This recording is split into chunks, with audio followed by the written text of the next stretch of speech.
Да, продолжуваме со Студио 10, како што најавив на почеток, нова тема, нов разговор со господинот Дејан Петанчевски од Хуманитарното здружение Подерак. Благодарам што прифативте и дојдовте тука во Студио 10. Благодарам на поканата, Соки.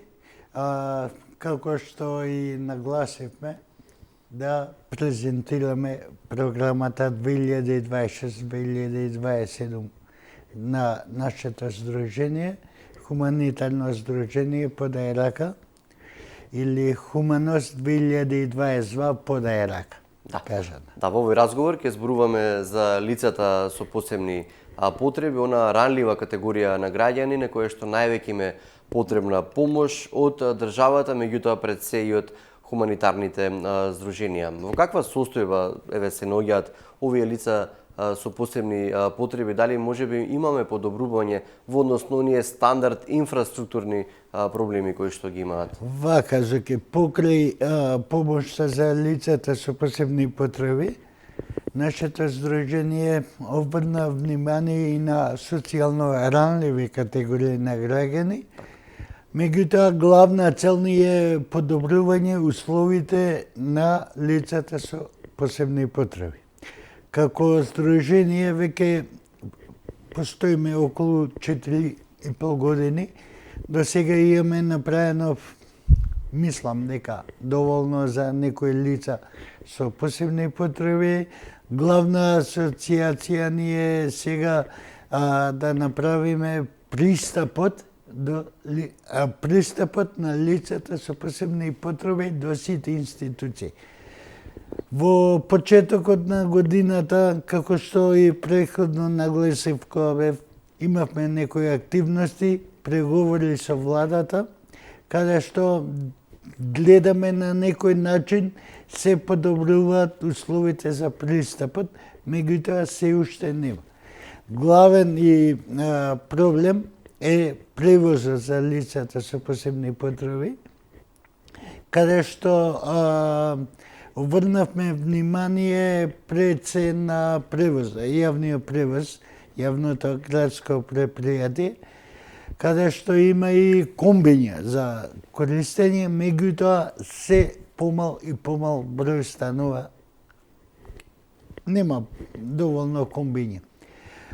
Исто така работиме на пристапот до сите институции, како државни, така и приватни институции, особено до здравствените институции, каде што најпотребно е здравството за овие лица, да обезбедиме нешто, пристап, да може самостално да отиде на лекар, да си заврши некои работи и така.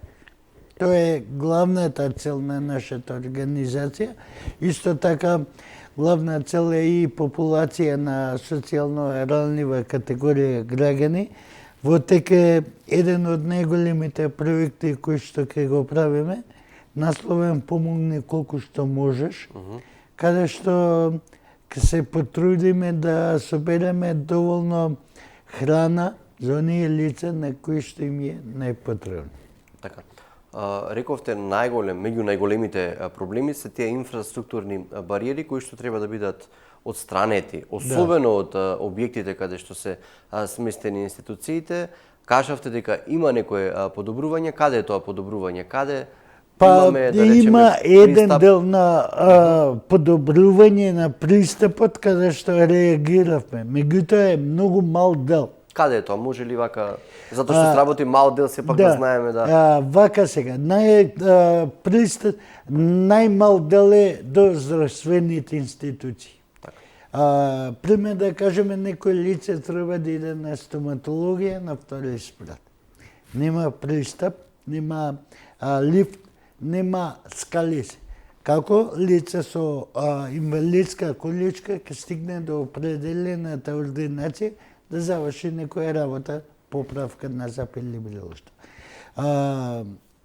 Пред месец, можеби и повеќе, благодарение на Сдруженијето на телесни инвалиди Мобилност Скопје и стоматологија, направен е пристапот да биде до на самиот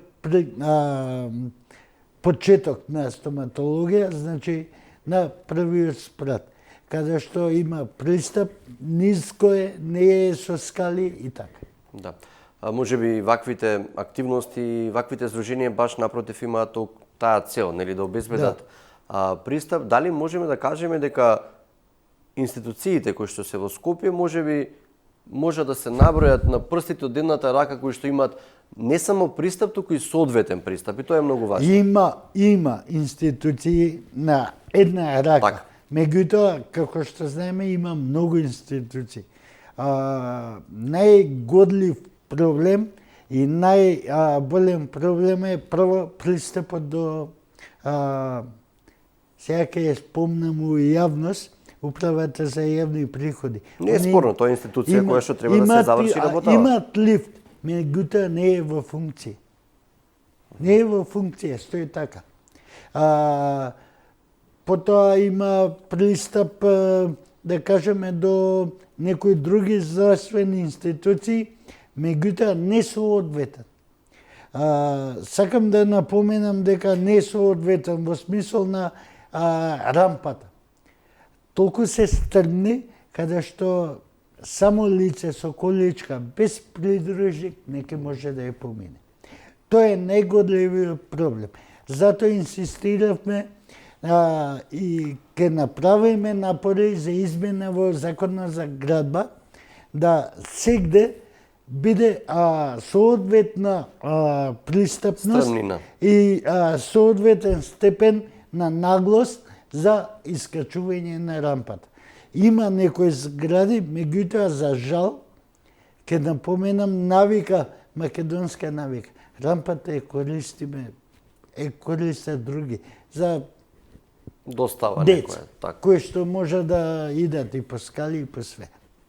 Тоа е најгодливиот проблем. Дали може би ова значи немојте да правите нешто за нас без нас?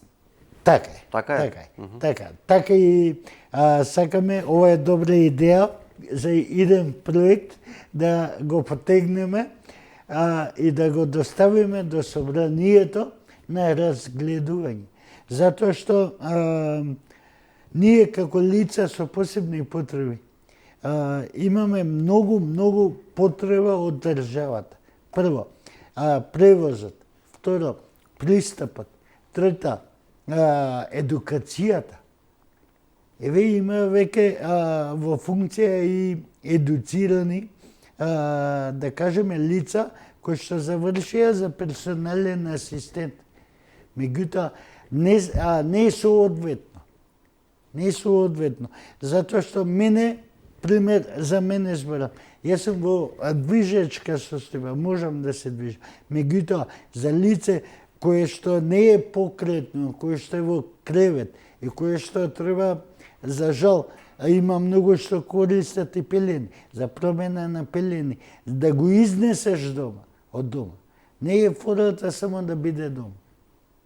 Правиме многу голем проблем е тоа што лицата со посебни потреби не се искочени. Дајте да поттегнеме иницијатива, да и тие лица се лица на граѓани на оваа држава. И тие имаат право. Пред некој ден имав дојава да лице со посебни потреби му истекла личната карта. Он си поднал барање, тоест неговите родители, и сега за сликање. Како да отиде, да го слика за личната карта. Ние потегнавме иницијатива да сите лица со посебни потреби, да се направи список и да се направи определени денови каде што ќе соодветни лица во домашни услови да ги сликаат. Затоа што не секој може да отиде до тоа институција. Рампата не е соодветна. Стрмни скали. Тоа лице да отиде до таму му треба придружник. Еве сега имам дојава дека повеќето асистенти кои што беа уклучени станаа без надокнада. Сега Министерството вика да може да работи и лице со посебни потреби да биде вработено без да ги изгуби тие права. Тоа е во ред. Меѓутоа, што со оние кои што земаат семејна пензија, наследна пензија, инвалидска пензија? Некој вика да нема да ги изгуби. Меѓутоа, тој закон треба уште еднаш да се направи преработка, да се нагласи за кој, што и како. Затоа што не може некој кој што користел инвалидска пензија, а е способен за работа, да работи и да му се укине. Има многу луѓе кои што ги познавам, кои што се активни, сакат да работат, меѓутоа едукација нема. Нема соодветни работни места. За жал, многу фирми ги злоупотребуваат тие лица. Тоа е најгодливиот проблем. Тоа е најболната точка за овие лица. Најболната точка. Што ако јас одам на работа, кога ќе ми рече газдата, седи дома, ќе зимаш плата. Не, јас сакам да работам, да придонесам. После уште едно прашање има горко прашање кое што го потегнуваме. Сега нешто има најава на градоначалникот на град Скопје, дека ќе се отвара центар за лица со посебни потреби над 30 години и за оние лица кои што се оставени, кои што нивните старатели починали. Ке има групни домови. Тоа е изворенен проект и со двете раце ќе го подпишеме сите тој центар да се отвори. Затоа што имаме случаеви каде што е оставено сам на себе. Сега се прашуваме што со тоа лице кој што нема старатели, нема родители, како еве конкретно и тоа сакав да го кажам. Пред месец дена, за жал, почина еден мој многу близок другар, ампутирец на двете ноги. Сам живееше. Зашто тоа лице да нема персонален асистент? Зашто да нема групни домови? Па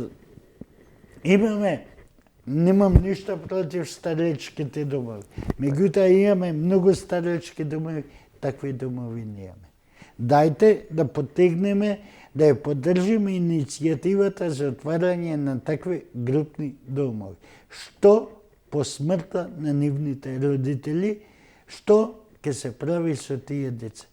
Не е да се остават сами. Сега што се прави? Каква е состојбата? Ви имате комуникација со луѓето од оваа категорија? Па сега со какви маки се соочуваат? Сега, Зоки, да напоменам дека има, како што напоменав дека има некои персонални асистенти кои што им излагаат во пресет.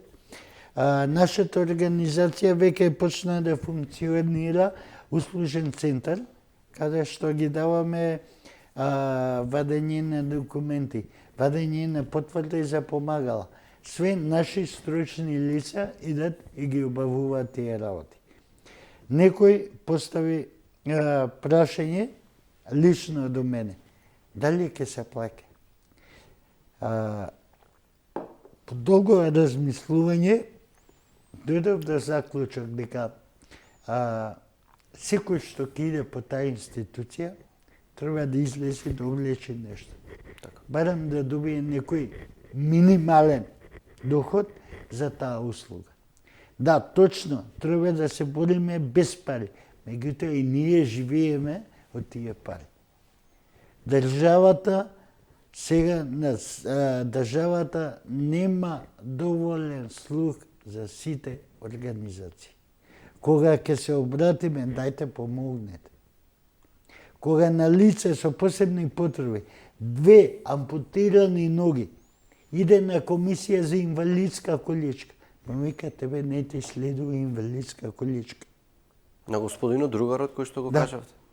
лично на А него. кој било дополнителното образложение како на лице со две ампутирани нозе не му се Како дава ќе колечки? живее? Како ќе се движи тоа? Може со штаки. Ама како таа штака треба доле да има?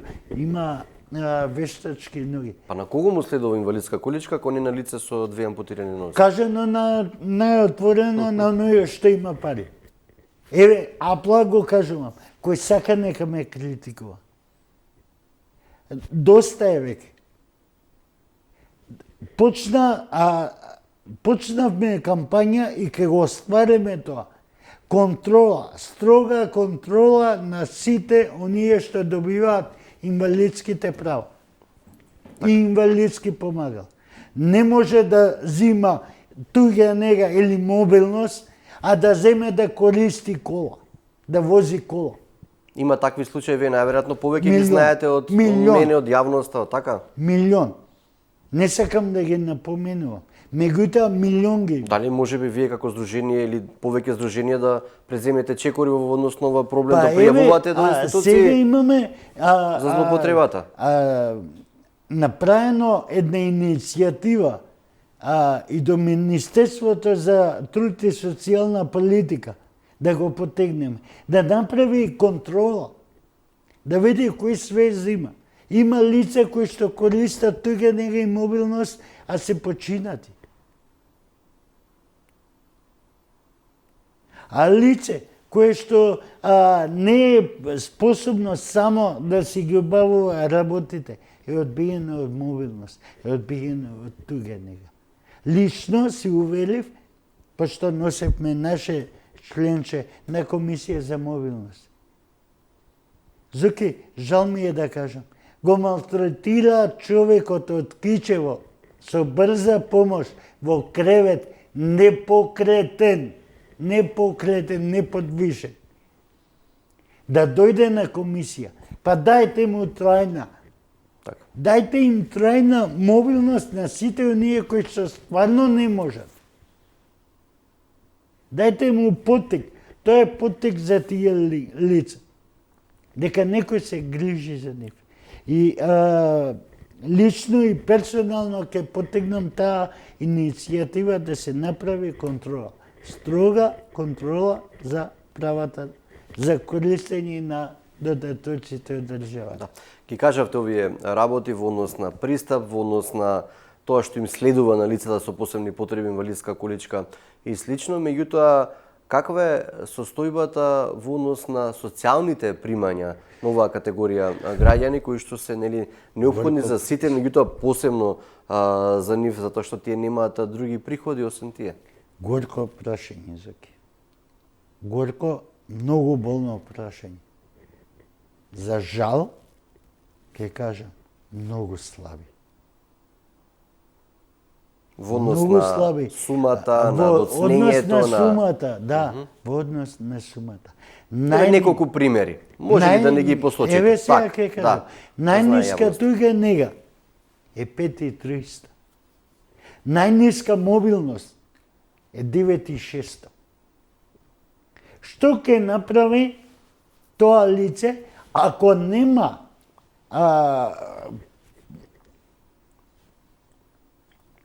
ако нема човек кој што ќе се грижи за него?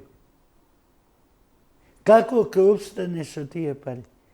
Дадовме иницијатива, ни обеќаа од Министерство, еве сега да се пофалам, дека добивме едно минимално од 300 денари покачување, од 5 евра. Од 5 евра. Ке кажам едно прашање, може би сите ке ме замрзат, кажано така. Не ми треба ни туѓа немага, не ми треба ни мобилност. Да можам да работам. Така. Секој тоа го Да посакува. можам да се движам. Да. Тоа е најболното нешто што може да биде.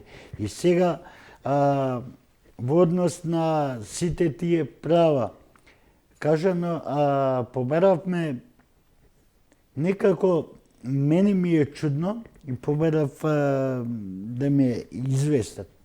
Туѓа нега следува на лице над 26 години. оној детски додаток е до 26 години. Ако веќе земало детето детски додаток, што бара на контрола за тука нешто? Зошто не се продолжи, само да се примени бирократски во Да. така. Лице кое што примало постојана парична помош, исто така може. Значи тоа еве прашање до сите. Кажете ми која болест ќе се оправи? Ниједна. Дали на некој со ампутирана нога ќе му никне нога? Не. Дајте луѓе да се свестиме дека некој ме критикува многу. Многу ме критикува. Поради отворените критики кои што ги упатувате, претпоставувам за тоа, така. Еве, јас инсистирав да бидам на телевизија. А се плашам, еве, најотворено ќе кажам. Што ќе се деси утре кога ќе отидам на контрол? Ти можеш да се движиш, тебе не ти треба нега, тебе не ти треба ова, не ти треба ова. Чекај, луѓе. Ако некој кој што е повреден на некој начин, кој што има некоја си болест, има право. Зашто да не искочи во јавно да си го побара? Не значи да биде закован во кревет, така? Да. Така. Вака, ајде да преминеме еве на оние убави работи кои што ги правите за оваа категорија граѓани како хуманитарно здружение кое што соработува со останатите здруженија кои што даваат помош на лицата со посебни потреби. Кои се активностите, колку ве поддржуваат институциите, кои се, нели, чекорите? Нашата организација Хуманост 2022 подај рака, дава целосна поддршка на новото здружение кажано деца сираци. Тоа здружение е отворено оваа година и ние веќе стапивме у контакт со нив, веќе им доделивме некоја донација од наш постојан донатор и на секој начин гледаме да помогнеме онаму кај што сме потребни. Да помогнеме не само на лица со посебни потреби и социјално загрозени. Меѓутоа, Зуки, едно кажано, има, за жал, има луѓе кои што користат помош, а се способни да работат. Оно што претходно говоревме, така. Така да ние направивме една строга евиденција и сега за да може да користи било каква помош од нашето здружение, мора да достави потврда за примање, потврда од Министерство за труд и социјала дали прима некој помагал. Затоа што пред се групно земено, ќе кажам малце у политиката ќе влезам. Минималната плата е, да кажеме, 25.000. Ако веќе со 25.000 може, еве прашање, дали може со 25.000 денари да издржи едно семејство? Не може, Лично до тебе го прашам, дали би издржи со 25.000 денари месечно? Констатацијата е не за тоа што за тоа и се бара покачување на таа минимална плата преку протести и слично. Како хуманитарна организација направивме еден голем проект, го спомнав тоа. Тоа е насловен "Помогни колку што можеш".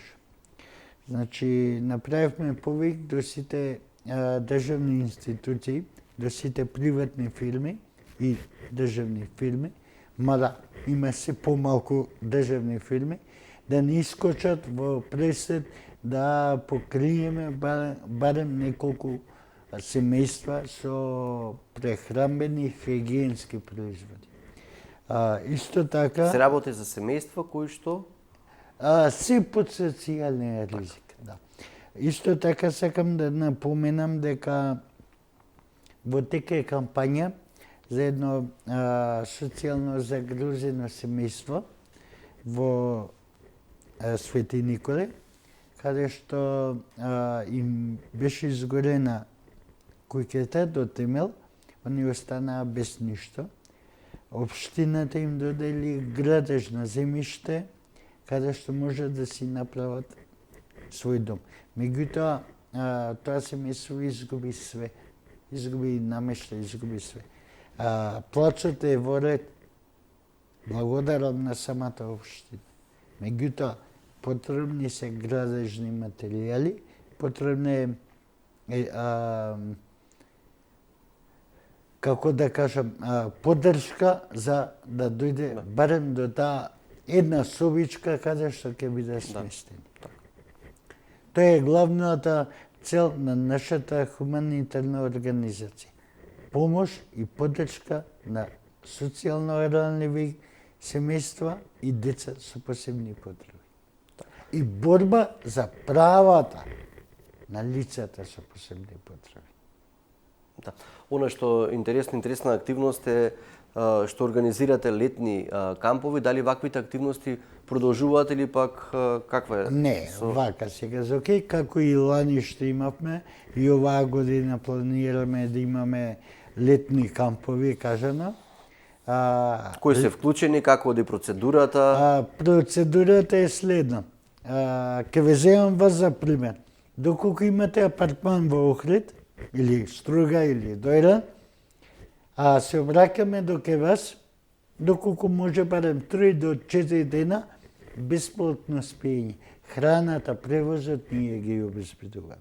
Колку се одзиваат позитивно на ваквите? Има доста одзив, лани имавме негде околу 50 семејства пуштено. Оваа година се надевам дека ќе бидат поголем број, ќе има поголем ефект, ќе има поголема заинтересираност. Исто така планираме во текот на месец јуни да направиме, не е прв пат, меѓутоа сакам да ги вклопиме сите лица со посебни потреби, така кажано шаховски турнир. Да ги активираме лицата да искочат од дома, да се дружат, да играат шах, да спортуваат, пошто верувајте дека има многу добри спортисти, а имаат некој хендикеп. Така да целата кампања што ќе ја правиме ќе биде само за поддршка на овие семејства. Како на социјално ранливите категории, така и на лицата со посебни потреби. Меѓутоа нема да забораваме борбата до пристапот, пак ќе се наврат. Овие се тековни активности, меѓутоа целта е подобар пристап, подобри социјални примања. Пред се до јавниот превоз.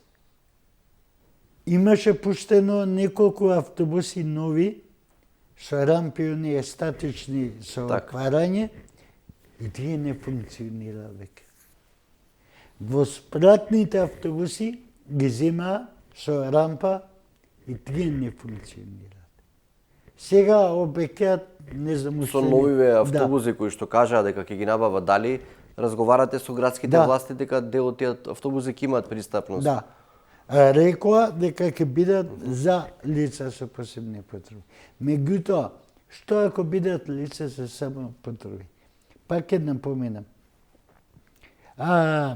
Тоа лице што е искочено, сака да се дружи, нели, користи автобус, пошто комбинијата за жал ги нема. И се закажува денеска да закажам за утре. Прашање дали ќе добијам кога. Користи автобус. Меѓутоа, вторник, петок и сабота е ненормално. Затоа што толкава гужва е и да функционира рампа, од самата гужва што се ствара, не можеш да ја отвориш. Така. Господин Петанчевски, ви благодарам за разговорот, за информациите, за сугестиите, за барањата пред се до институциите од нели вашето хуманитарно здружение, доколку сакате некој апел и некоја порака на крај да на крај ќе апелирам до сите државни и приватни институции. Освестете се и помогнете на ваквите организации кои што помагаат на ранливи категории граѓани.